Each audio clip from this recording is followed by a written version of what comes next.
Pemirsa, bulan suci Ramadan tahun 2023 ini disambut antusias oleh umat muslim. Selain dapat melakukan sholat tarawih berjamaah di masjid, warga juga dapat berbuka puasa bersama dengan bebas di tempat umum. Meski demikian, pakar keamanan dan ketahanan kesehatan Griffith University Australia, Diki Budiman, menyarankan warga untuk tetap waspada dan menggunakan masker jika di tempat yang berkerumun.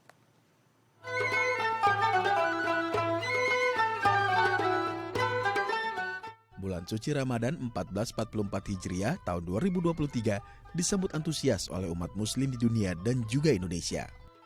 Usai pemerintah meniadakan aturan PPKM di akhir tahun 2022, umat Islam kini dapat melakukan sholat tarawih berjamaah dan ibadah-ibadah sunnah lainnya di masjid tanpa pembatasan jarak dan melakukan buka puasa bersama tanpa harus khawatir dibatasi dengan durasi ataupun larangan berbicara saat buka puasa bersama.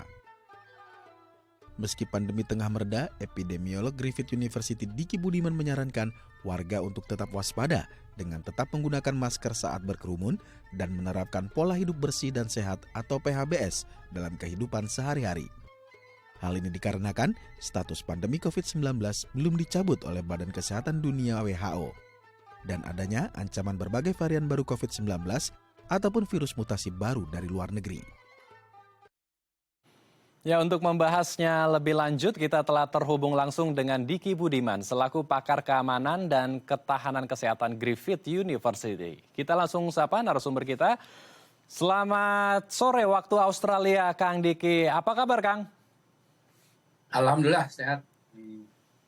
Di Australia besok puasanya, di hari ini persiapan. Misalnya. Baik, berarti mulai malam ini berarti akan melakukan tarawihnya ya? Baik, kita langsung saja berdiskusi tentang aturan yang ada di Indonesia, terutama saat bulan suci Ramadan kali ini. Karena kalau di tahun-tahun sebelumnya itu lumayan ketat aturannya, terutama untuk salat tarawih, ada pembatasan, ada sekat, kemudian ada pengaturan jaraknya, dan ada kuotanya, harus ada berapa jamaah dalam satu masjid. Nah, saat ini sepertinya sudah bebas sekali, Kang Diki. Siapapun boleh masuk dan tidak ada pembatasan jarak. Ini apakah memang kondisi kita memang dikatakan sudah aman sehingga aturan-aturan seperti di tahun sebelumnya ditiadakan? Relatif lebih aman, dan pemirsa ya, karena modal imunitas yang sudah terbentuk, entah itu dari vaksinasi penuh ataupun kombinasi dengan terinfeksi atau disebut dengan hybrid immunity. Karena data menunjukkan ini bisa bertahan setidaknya katakanlah di 6-1 tahun ya, untuk sejak pasca memiliki imunitas itu. Dan ini yang secara fakta di lapangan kita melihat bukan hanya di Indonesia, secara global tren keparahan ya, masuk rumah sakit, ICU ataupun bahkan kematian trennya cenderung menurun ya, secara umum yang berkaitan langsung. Namun, ada namunnya ini. Pertama, bahwa ternyata excess death atau tren kematian yang disebabkan secara tidak langsung dari COVID ini meningkat, bahkan jauh lebih tinggi dibanding 3 tahun pertama pandemi. Nah, ini yang harus diwaspadai. Selain itu, yang juga berdasarkan riset terakhir dalam 2 minggu terakhir, menunjukkan bahwa orang yang terinfeksi lebih dari 2 kali oleh COVID-19 cenderung memiliki apa yang disebut dengan long COVID ya, atau yang disebut dengan kronik dari penyakit COVID yang bentuknya bisa mengganggu hampir semua organ, dan ini meningkat. Salah satu yang dikhawatirkan dan harus menjadi kewaspadaan kita adalah posisi dari virus penyebab COVID ini antara virus flu di bawahnya dan virus HIV. Itu dari beberapa riset. Jadi dia nggak seperti flu ya, dia serius. Dan apa yang menyebabkan ini juga dianggap sebagai cukup serius karena dia bisa mengganggu fungsi dari imunitas seseorang yang terinfeksi berulang itu. Nah, ini yang akhirnya ya kualitas hidupnya kan terganggu. Nah, artinya dalam kondisi saat ini yang memang saya sampaikan memang jauh lebih baik, bahkan cenderung akan keluar dari status akutnya ya, mungkin di Mei atau akhir April ya, saya juga termasuk yang akan bermasukan pada WHO.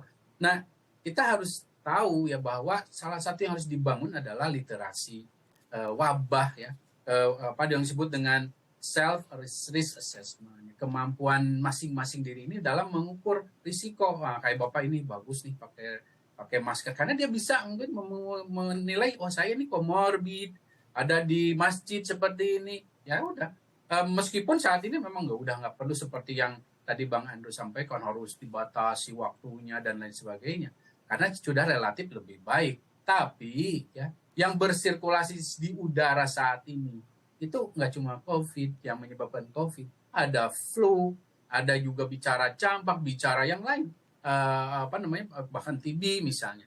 Selain penyakit lain yang saat ini lagi rame, misalnya bicara potensi adanya persilangan antara influenza infection dengan flu burung misalnya. Dan itu menuntut kita berperilaku bersih sehat seperti yang di awal tadi disampaikan. Ini untuk kita dan tidak selalu harus berkaitan dengan status COVID. Baik.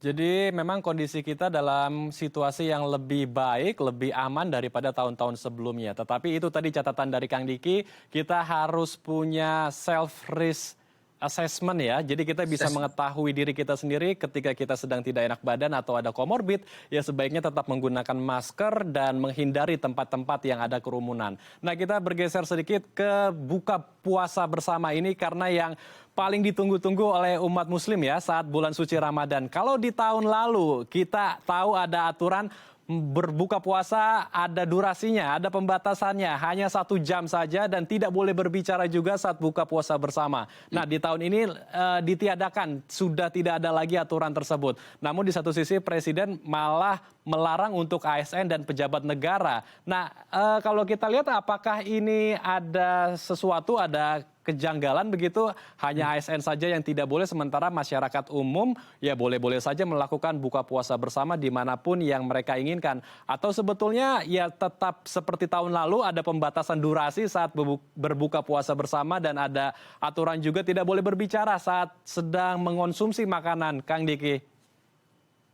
Sekarang sudah jauh lebih longgar ya, bahkan di Middle East, di tanah Arab, di Saudi sendiri ya udah bisa di masjid itu terbuka, sudah disediakan, direncanakan.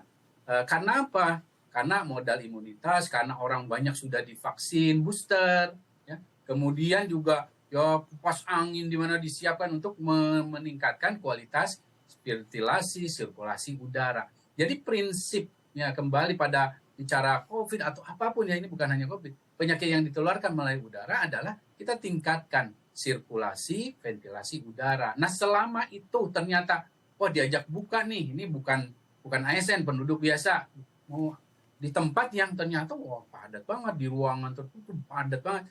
Ya kalau bisa pilihlah yang lebih longgar atau yang sirkulasinya lebih baik.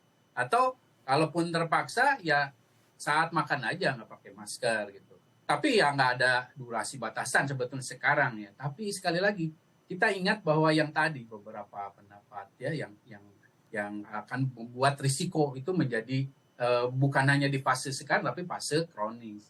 Dan sebetulnya catatan yang ada adalah larangan terhadap ASN ini sebetulnya ya pertama ya bagus ya, karena apa?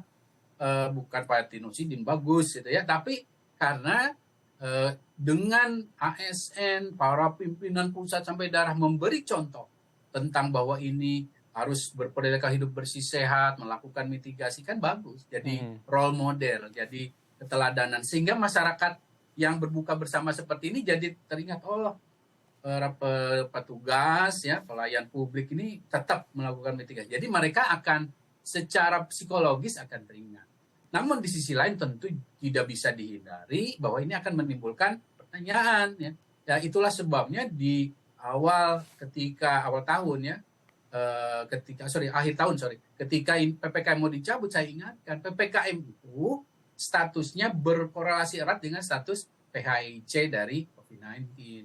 Karena kalaupun mau kalau mau dilonggarkan, unggahkan selonggar mungkin, misalnya PPKM level 1B atau 1C gitu. Tapi jangan dicabut. Karena apa?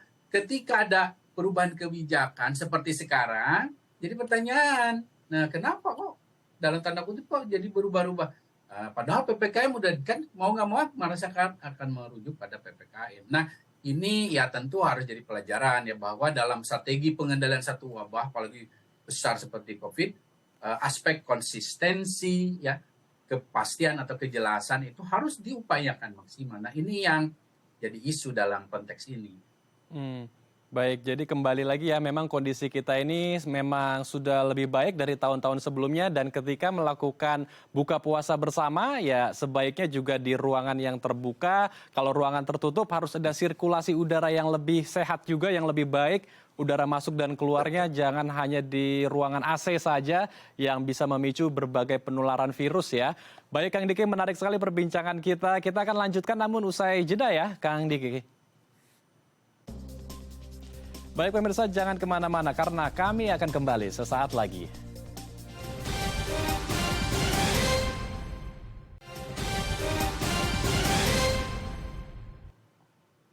Terima kasih pemirsa Anda masih bersama kami di Halo Indonesia. Kita akan melanjutkan diskusi hangat kita bersama dengan Kang Diki. Kang Diki, di bulan suci Ramadan ini kita tahu vaksinasi booster kedua untuk masyarakat umum di Indonesia ini masih berlangsung, Kang. Nah, di satu sisi di bulan suci Ramadan ada kekhawatiran sejumlah masyarakat kita, Kang.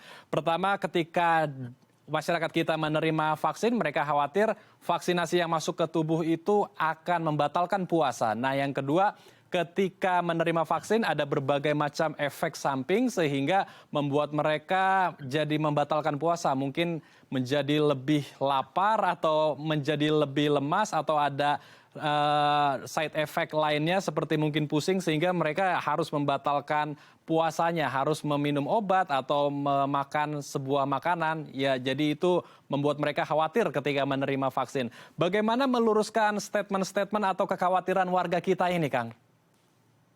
Ya, karena ini kan berarti kekhawatiran dari sebagian besar ya warga Muslim. Itulah sebabnya kalau saya pernah sedikitlah mesantren ya. Tolabul ilmi faridotun ala kulli muslim itu wajib ya. Jadi menuntut ilmu itu wajib. Karena ketika ada sesuatu yang diwajibkan, katakanlah ya ayyuhalladzina amanu kutiba alaikumusiyam kama kutiba alal ladzina min qablikum. Jadi kita diwajibkan puasa. Nah, jadi kalau ingin tahu ilmunya mana yang membatalkan, mana yang tidak. Nah, prinsipnya dalam hadis itu adalah kalau itu mengenyangkan ya, atau membuat orang jadi tadinya haus jadi jadi tidak haus, ya itu batal ya, jadi infus misalnya. Nah, ini kalau beda dengan vaksin ya, vaksin ini bahkan dari ijma ya, di ulama di Inggris, di Timur Tengah ya, dalam hal ini Saudi misalnya, ya seperti itu tidak membatalkan ya, sama dengan hadis-hadis secara umum. Nah, ini yang harus disadari dan ya, masalahnya juga aspek manfaatnya lebih besar dari mudaratnya ya, karena apa? Dengan divaksin apalagi nanti mau mudik ya ke kampung halaman, orang tuanya sudah lansia jompo nggak sempat di booster ya, orang yang membawa imunitas yang memadai akibat dari vaksinasi lengkap dengan booster ini akan sedikit sekali. Kalaupun dia membawa virus ya nggak membahayakan gitu, apalagi tetap memakai masker ketika baru datang dan lain sebagainya. Ini ya. Jadi sekali lagi dalil lain adalah innamal amalu binniyah. Jadi kalau niatnya adalah untuk ya kita mencari ridho Allah, juga melindungi menyayangi orang tua, orang sekitar, dapat pahala tambahan ya dari puasa. Nah, tentu kalau dalam konteks Ramadan puasa, tiap orang kondisinya beda ya. Dalam konteks ini ya waktunya disesuaikan ya, mungkin saya inginnya setelah menjelang berbuka puasa misalnya ya, bisa aja karena tadi misalnya takut lemes, ngantuk, lapar dan lain sebagainya, atau ya saya udah sahur aja gitu. Nah, bisa saja seperti ini yang harus direspon secara kondusif oleh tenaga kesehatan setempat ya. Tapi saya ingin mengingatkan, riset membuktikan banyak vaksin ya termasuk COVID-19 efektif kalau disuntiknya pagi hari ya, di bawah jam 11, di bawah jam 10 lah rata-rata. Itu artinya kalau mendapatkan efek yang maksimal ya lakukan penyuntikannya pagi hari ya, atau tadi setelah bersahur ya. Nah, ini yang saya kira perlu ya sampai diteruskan pada masyarakat. Dan sekali lagi ini kan vaksin yang kita gunakan, pemerintah gunakan halal ya, sudah mendapatkan sertifikasi bahkan dari termasuk di wilayah Timur Tengah ya, Arab Saudi juga, andalannya itu vaksin messenger RNA. Ini yang saya kira bisa membantu menjelaskan. Baik, jadi karena tujuan awalnya tujuan awalnya kita tahu vaksin ini adalah untuk kebaikan dan ada berbagai macam manfaat, jadi ini tidak membuat kita jadi batal dengan puasa, tergantung niat awal kita juga ya selama bulan suci Ramadan ini. Nah, bergeser lagi mengenai PHBS, Kang Diki, pola hidup Ya, bersih dan sehat di bulan suci Ramadan ini juga menjadi hal yang penting agar kita bisa mencegah penularan COVID-19. Di satu sisi kita bisa tetap menjalankan ibadah puasa dan kita bisa menjaga orang-orang tercinta. Ini bagaimana Kang Diki aturan PHBS yang tepat dari pola makan mungkin dan pola menjaga diri kita, kebersihan kita, dan juga pola kita saat bercengkrama di masjid kah atau di tempat-tempat yang berkerumun. Ini bagaimana Kang? Treatment yang tepat di bulan suci ya, Ramadan seperti saat ini. ya. Pertama ya bicara kebersihan. Ingat sebagai muslim kita ada dalil namanya atau hadis an-nadzafatu minal iman. Kebersihan itu sebagian dari iman. Nah, makanya sebetulnya dalam sejarah Islam kebersihan bahkan ya mohon maaf saya sampaikan Eropa ketika di zaman kegelapan mereka mengenal toilet ya, mengenal apa itu membersihkan diri dengan air. Itu ketika mereka kontak dengan dunia Islam. Karena dari di Islam istighoso namanya mensucikan itu dengan air ya diutamakan. Nah, ini yang tentunya dalam konteks saat ini tetap kita gunakan mencuci tangan teratur, menjaga kebersihan diri, lingkungan, rumah. Ya itu kan supaya ya kita juga dalam kerangka melakukan ibadah gitu. Apa-apa kan karena setiap manusia ini diciptakan tidak lain untuk beribadah pada Allah. Nah, kemudian bicara perilaku sehatnya, makan, minum. Saya ingin mengingatkan, ini pertanyaan Bang Andre mengingatkan saya pada statement atau bahkan rekomendasi WHO 1 bulan terakhir nih, atau 2 bulan paling lambat, terkait 2G. Ya, 2G apa? Gula dan garam. Ya, gula garam ini 2 substans atau zat yang berbahaya karena masuk dalam faktor penyebab utama peningkatan kasus penyakit tidak menular seperti stroke, diabetes, hipertensi dan lain sebagainya. Nah, ini yang akibat dunia ya saat ini saya sampaikan karena saya pernah di MDGs juga SDGs ya. Jadi dunia masyarakat termasuk di Indonesia itu konsumsi terutama garam dan gula ya sebetulnya itu 2 kali lipat dari yang dianjurkan oleh Badan Kesehatan Dunia. Sebagai contoh, harusnya katakanlah 4-5 gram, ya, garam ini sampai 10 gram lebih sehari. Ini karena konsumsi makanan dari katakanlah tahap buka, semua mengandung garam. Nah, ini yang harus kita terapkan. Bukan hanya untuk diri kita, apalagi nanti kita pulang nih ke kampung ya. Yeah. Kita ingatkan juga penuh hal ini pada orang tua. Baik. Nah, Kang Diki sudah membahas sedikit tentang pulang kampung ya, pulang kampung ke kampung halaman. Nah, kita bahas sedikit tentang aturan mudik di tahun ini.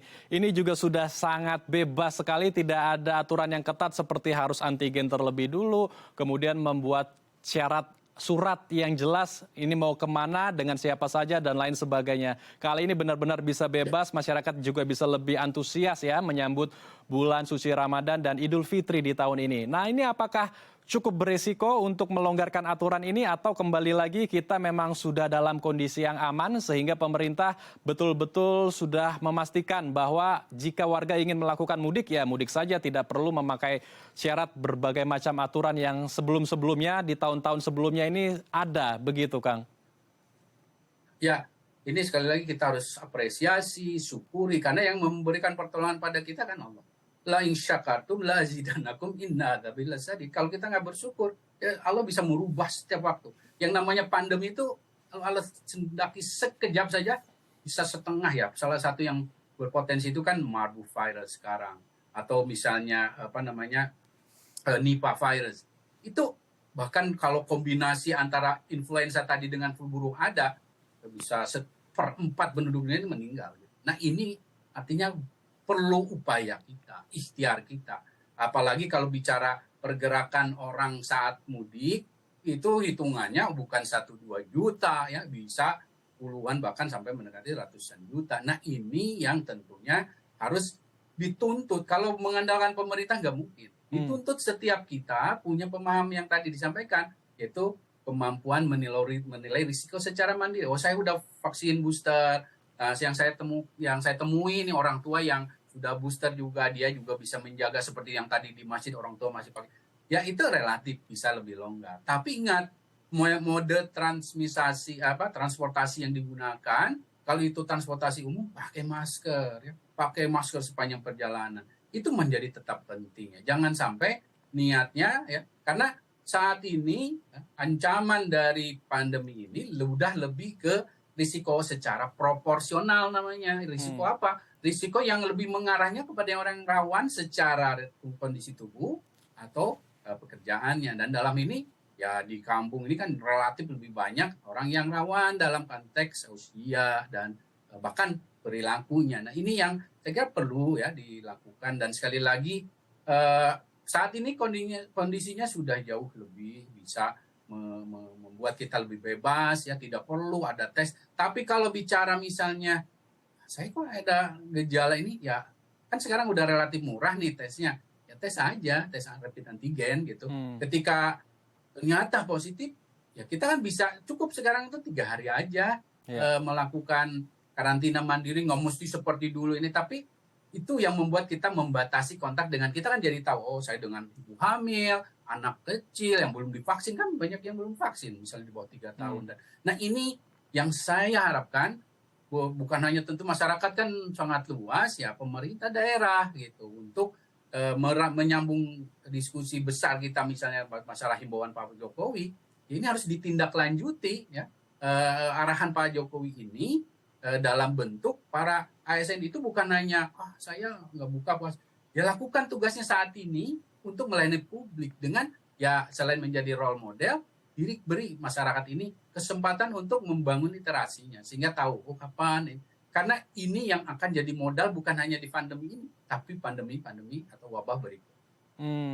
Oke, baik. Jadi kembali lagi masyarakat luas harus bisa mengetahui self risk assessment ya, harus bisa mengetahui profil risikonya sendiri.